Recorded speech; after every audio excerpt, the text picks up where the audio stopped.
Nous adressons nos salutations à tous les Sénégalais d'ici et de la diaspora, à tous ceux qui nous suivent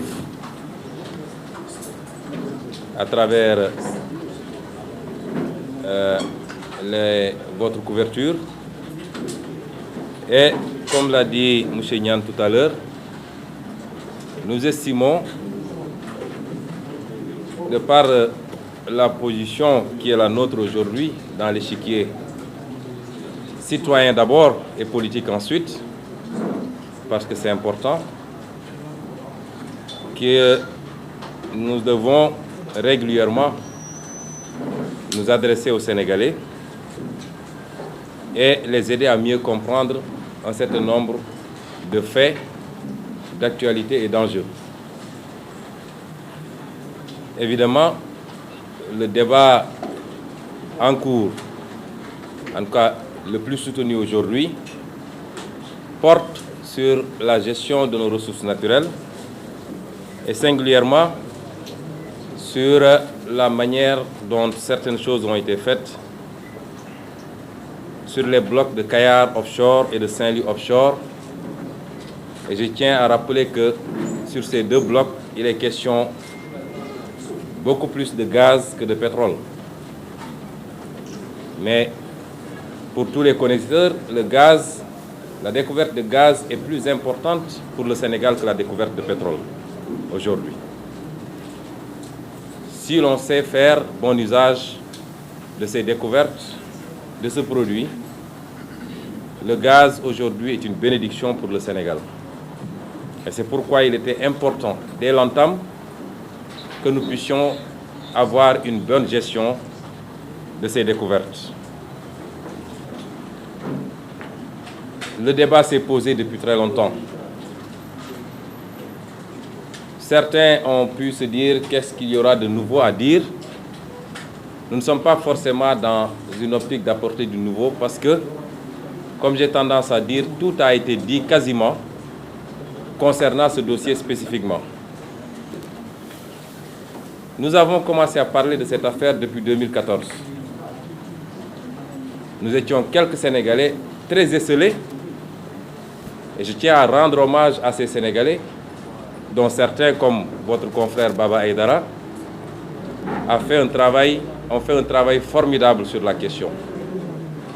Je le dis, si moi-même j'ai pu à un moment donné m'intéresser beaucoup plus à cette question, c'est à la suite d'un certain nombre de révélations que ce compatriote faisait à partir des États-Unis d'Amérique. Beaucoup de Sénégalais se sont intéressés à cette question. Nous-mêmes, il y a 2 ans à peine, étions allés très loin jusqu'à produire un ouvrage qui se trouve être là, Pétrole et gaz du Sénégal, chronique d'une spoliation. Et cet ouvrage de 277 pages a détaillé les mécanismes qui ont été utilisés par Macky Sall et son entourage, son frère, son ministre Aly Ngouille Ndiaye, pour dépouiller le Sénégal de ses ressources pétrolières au profit d'un aventurier du nom de Franck Timis, mais également à leur profit propre. Parce que le seul élément nouveau contenu dans le reportage de BBC, c'est que BBC nous a présenté ce qui semble être des contrats qui lient Aliou Sall à Timis. Nous savions que ces contrats existaient, puisque lui-même en a parlé. Franck Timis, si vous vous rappelez, il y a 3 ans, est venu au Sénégal faire son show et menacé de porter plainte contre 11 Sénégalais, dont moi-même. 3 ans plus tard, je n'ai pas vu l'ombre d'une plainte. Tout ça, c'était une mascarade.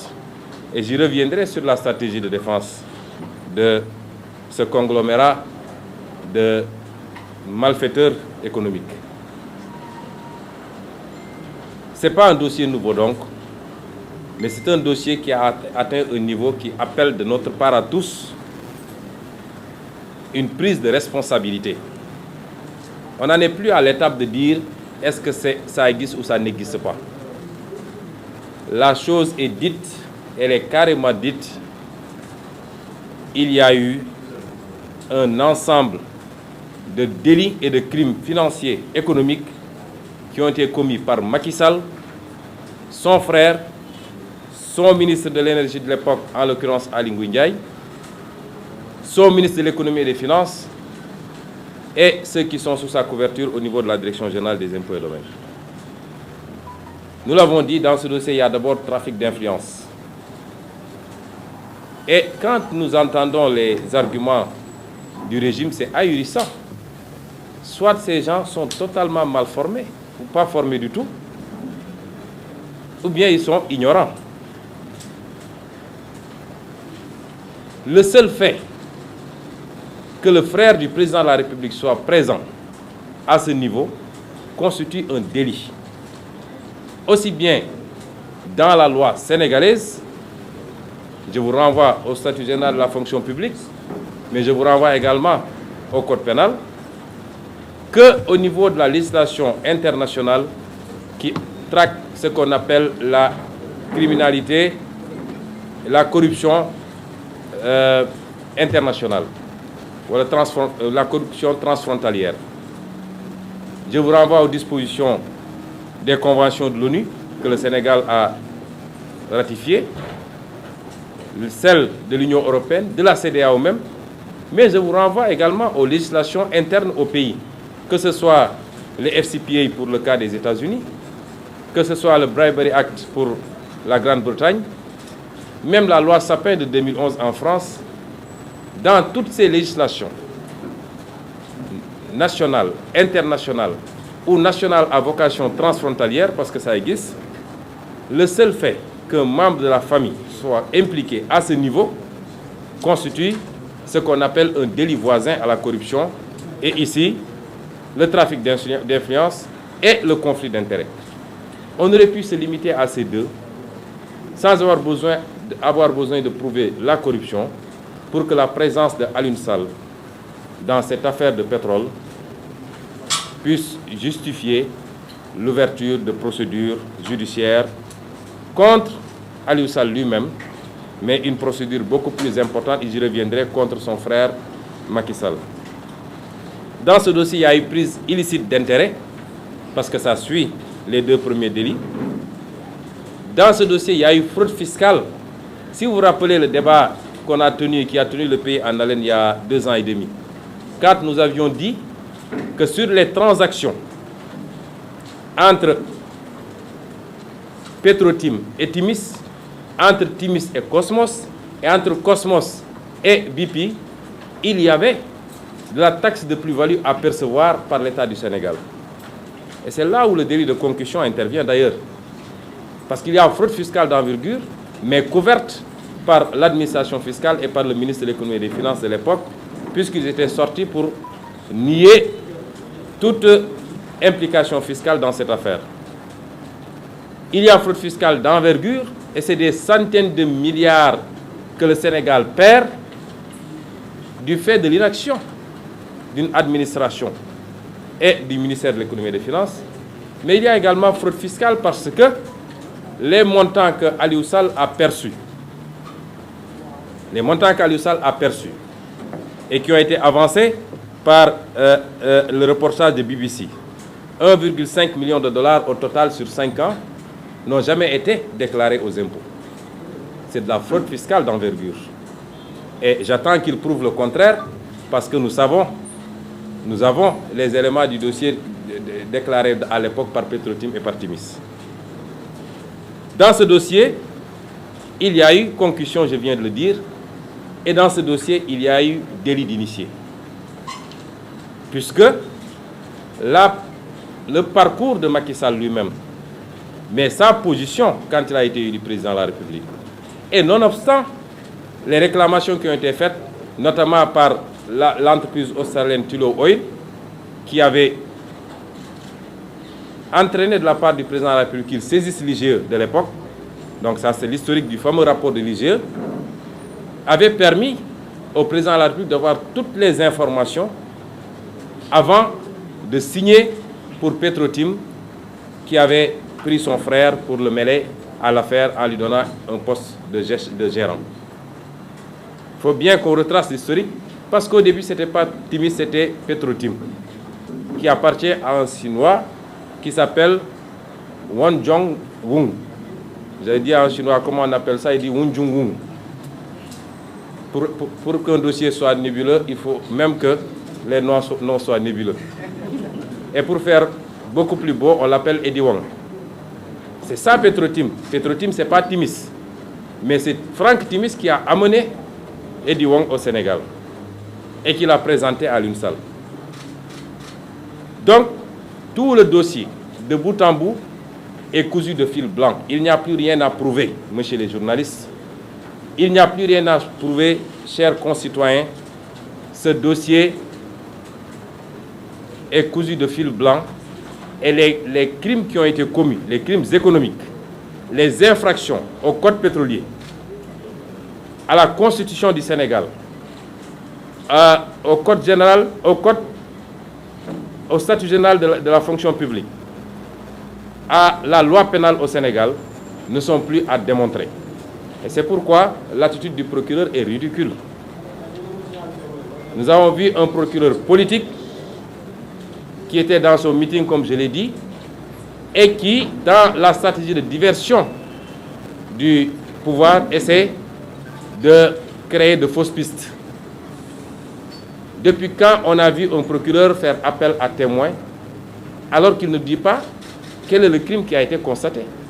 Pour qu'il y ait appel à témoin, il faut d'abord qu'on dise voilà, il y a un crime. Mais on peine à appréhender l'auteur du crime ou bien les éléments de preuve risquent de disparaître rapidement.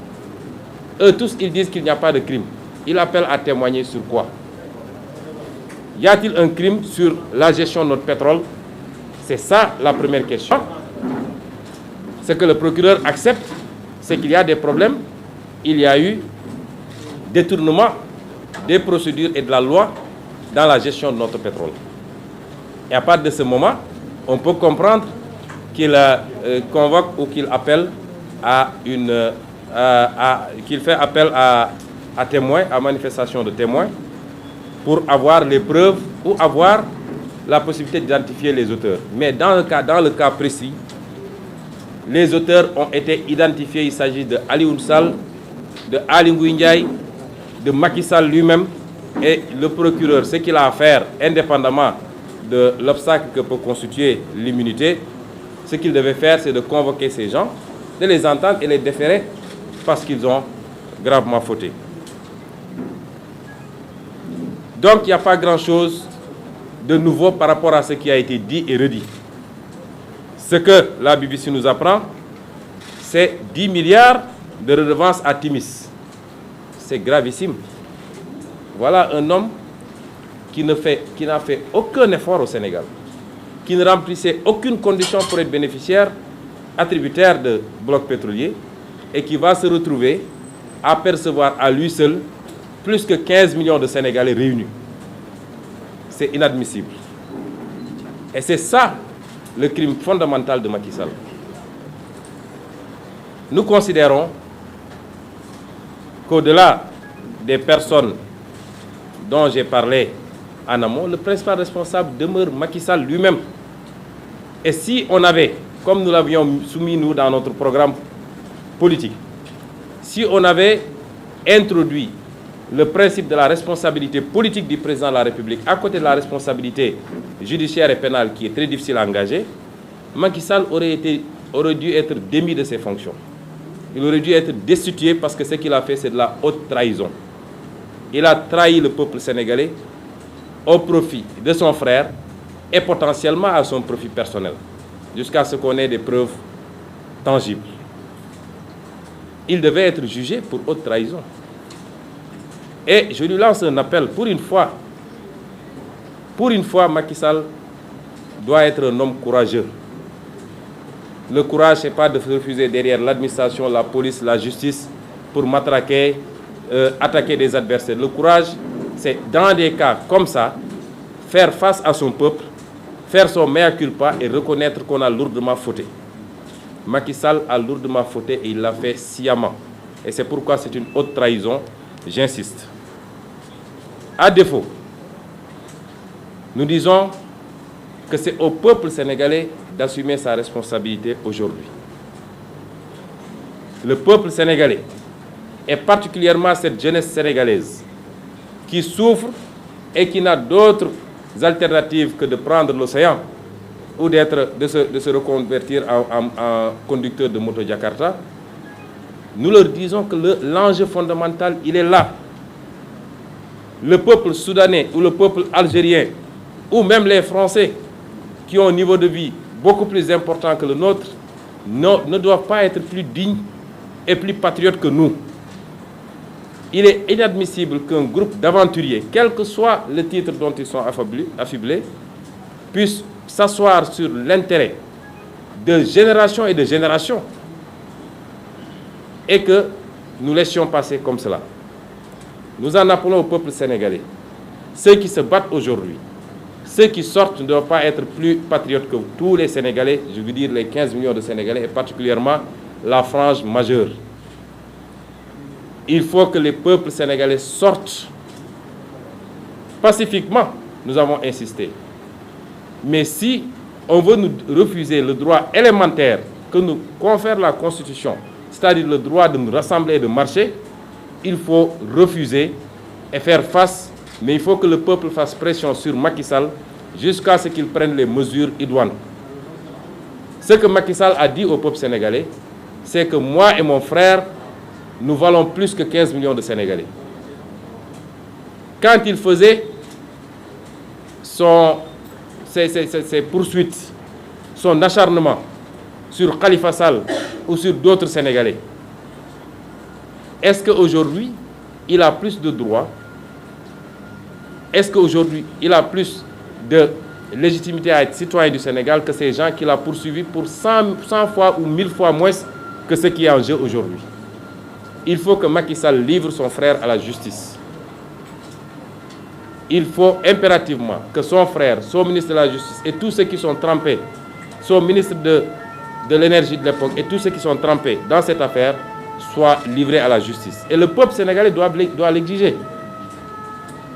J'en appelle à ce peuple et c'est important. Parce que tant qu'on considérera que les combats qui sont à mener sont les combats de Ousmane Sonko ou de Fatou Blondin Diop ou de Cheikh Tidiane Dièye ou de Ablaye Niane, on se fourvoie. Même vous, les journalistes, vous êtes concernés. Tout le monde est concerné parce que c'est l'avenir de cette nation qui est en jeu et nous le disons depuis plus de 5 ans maintenant. Ce qu'il faut exiger, c'est qu'on ait les vraies réformes en profondeur parce que si on en est arrivé là, c'est qu'on a un code pétrolier qui laisse trop de pouvoir au ministre de l'énergie. Dans les 3 types de régimes que nous avons, que ce soit le régime fixe, le régime ad hoc ou le régime hybride, et le Sénégal a choisi le régime hybride, le ministre de l'Intérieur peut s'enfermer avec n'importe quel investisseur et faire ce qu'il veut. Et tant qu'on aura ce système, on aura un niveau de corruption inimaginable parce que très peu de Sénégalais peuvent résister à la tentation de milliards. Et les investisseurs, vous savez qu'ils ne passent pas par 4 chemins. Ce qu'il faut, c'est exiger la lumière sur le rôle de Petrosen dans ce qui se passe au niveau de notre pétrole. Est-ce que vous savez que depuis des années et des années, Petrosen perçoit des centaines de millions, voire des milliards comme bonus d'entrée, comme prime de logiciel de Petrosen, ainsi de suite, et que cet argent ne passe pas par le budget du Sénégal. Il y a des Sénégalais qui s'enrichissent à coût de centaines de millions à partir des bonus et d'autres primes que les entreprises versent et qui ne laissent aucune trace au Sénégal. Ce qu'il faut exiger, c'est de mettre fin à la procédure de gré à gré dans l'attribution de nos licences. Que Macky Sall et son ministre de l'énergie puissent dire à eux seuls à qui ils vont donner les blocs, ce qui s'est passé en 2017 avec les blocs qu'on a donnés à Total. Mais ce n'est pas le seul dossier, je le dis. Ce qui s'est passé avec les blocs de Casamance offshore et de Saloum onshore, avec Ovidi Tender, c'est une catastrophe. Ce qui s'est passé avec Forteza, le gaz qu'on exploite ici à Thiès, c'est une catastrophe. Et le Sénégal ne gagne absolument rien. Ce qui se passe avec notre or à Sabodala, c'est une catastrophe. Et tout ça, ça relève de la responsabilité de Macky Sall et de Aly Ngouille Ndiaye. Même ce qui s'est passé la semaine dernière, j'y reviendrai parce qu'on a les scandales, on en a on en a une tonne, mais pour ne pas brouiller les pistes déjà. Mais ce qui s'est passé la semaine dernière à Kédougou et à Tamba avec des arrestations, vous savez très bien que le seul responsable, c'est Aly Ngouille Ndiaye, parce que c'est lui qui a signé au profit des Chinois. Mais je ne voudrais pas qu'on brasse large et qu'on perde de vue l'essentiel aujourd'hui, c'est-à-dire ces dossiers. Ce qu'il faut également, c'est de mettre la pression sur BP.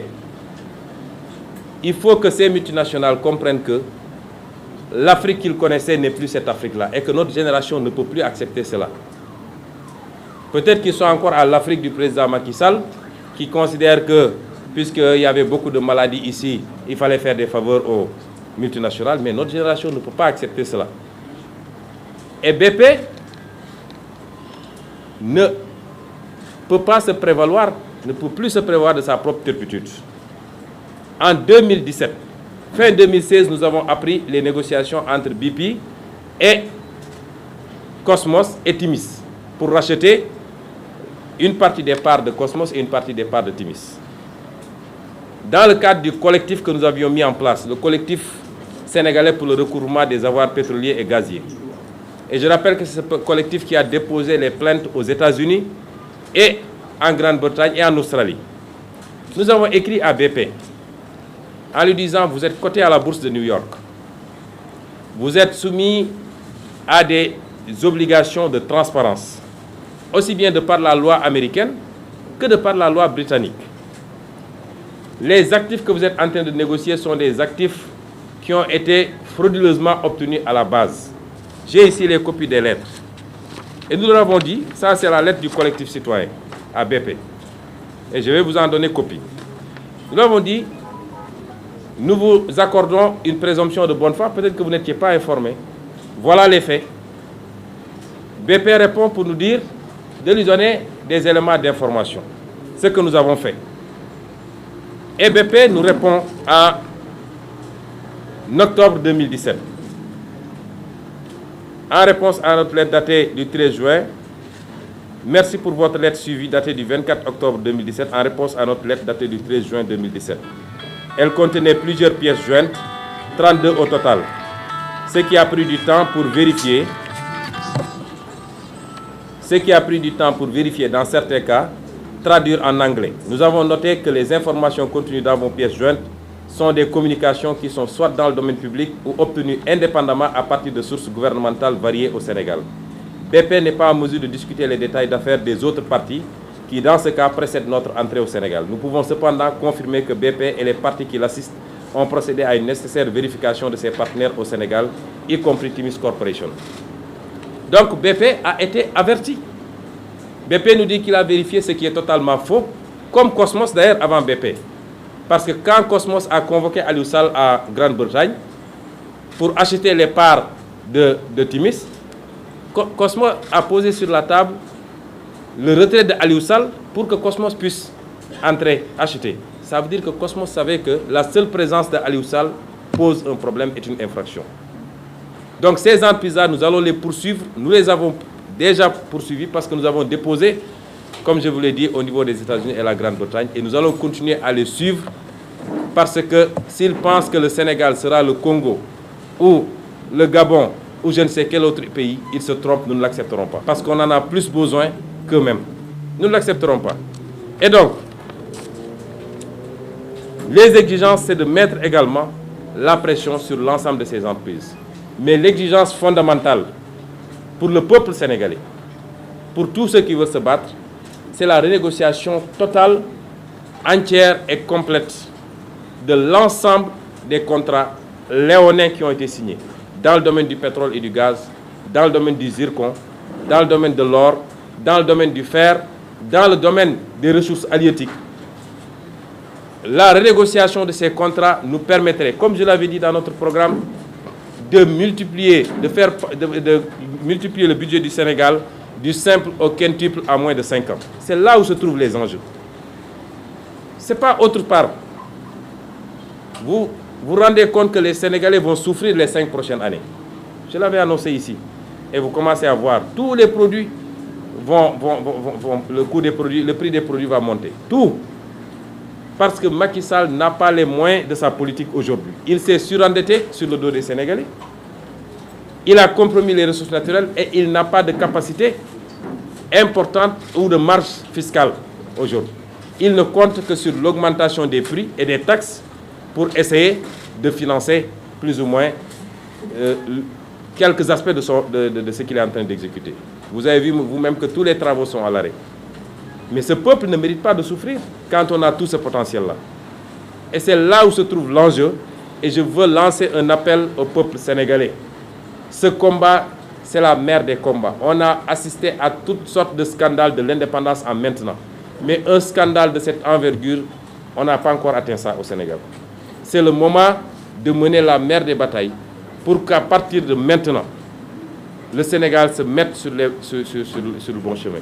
Que plus jamais, un dirigeant n'ose un comportement et des attitudes pareilles dans ce pays-là. Si on réussit cela, on aura réussi quelque chose pour les générations à venir. Parce que le combat, il est là, c'est pour nos fils et nos petits-fils. Et je les appelle également à rester vigilants face à la stratégie de l'autorité ou la stratégie du camp qu'on a en face de nous. C'est-à-dire, c'est une stratégie de diversion. C'est une stratégie de diversion. Parce que si vous observez, quand on a commencé à poser ce débat, la première chose qu'on nous a dit, c'est que c'est des questions techniques. Seuls quelques initiés peuvent en parler. Ça, c'était la première rebuffade. Ensuite, les menaces ont suivi. Vous vous rappelez la fameuse sortie de Abdallah Dionne, qui disait que désormais, tous ceux qui se prononceront sur cette question-là seront poursuivis. Nous avons continué à nous prononcer et même à sortir des ouvrages sur ça. Ensuite, on nous a dit que les informations qui sont fournies sont fausses. Le Sénégal va gagner 2/3 sur ses ressources pétrolières. Vous avez entendu le ministre de l'Énergie l'autre jour le dire, ce qui est totalement faux. Le Sénégal ne gagnera même pas le tiers sur ses ressources naturelles. Et j'ai toujours lancé un défi à un débat public sur cette question. Ils ne viendront jamais au débat. Parce qu'on a tout vendangé. Et d'ailleurs, si c'était le cas, pourquoi le président Macky Sall a annoncé la renégociation des contrats lors de sa campagne? S'il est sûr qu'on gagne les 2/3, ce qui est inédit, pourquoi renégocier les contrats?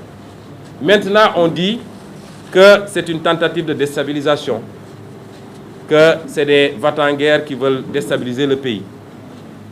Je dis, moi, en ce qui me concerne, je n'ai qu'une nationalité et je ne vaux d'aucune autre, je suis sénégalais. Je n'ai qu'une maison, elle est ici au Sénégal. Toute ma famille vit au Sénégal. Je me soigne au Sénégal. Comment est-ce que nous pouvons souhaiter déstabiliser un pays comme ça? Beaucoup d'entre eux ont plusieurs nationalités et peuvent prendre les airs à tout moment. Nous n'avons que le Sénégal. Mais c'est parce que nous n'avons que ce pays que nous devons nous battre comme d'autres peuples l'ont fait avant nous pour mettre leur pays sur les rails. Et donc cet argument n'est pas valable. Et je voudrais conclure par dire que le moment est extrêmement important, il est extrêmement grave. Et nous appelons tout le peuple sénégalais à comprendre que si nous gagnons cette bataille, nous avons gagné la bataille du développement. Je ne parle pas de l'émergence ou de je ne sais quoi. On nous dit que les gens parlent alors qu'une seule goutte de pétrole n'a encore été pompée. Mais on n'attend pas que le pétrole coule à flot pour régler ces questions. Parce que quand on va commencer à pomper du pétrole, que ce soit 2022 ou 2050, c'est les conventions qui ont été signées maintenant qui déterminent le critère de partage. Il ne faut pas attendre que le pétrole sorte. À partir de ce moment, nous considérons que le moment est extrêmement grave et que le peuple sénégalais, pour une fois, doit montrer toute sa grandeur face à une association de malfaiteurs conduite par Macky Sall lui-même, qui implique tous les gens que j'ai cités. Et si nous parvenons à instaurer le rapport de force, Macky Sall n'aura d'autre choix que d'appliquer ce que le peuple attend de lui, c'est-à-dire livrer à la justice les responsables, mais surtout restituer au Sénégalais leurs biens en renégociant les contrats pétroliers.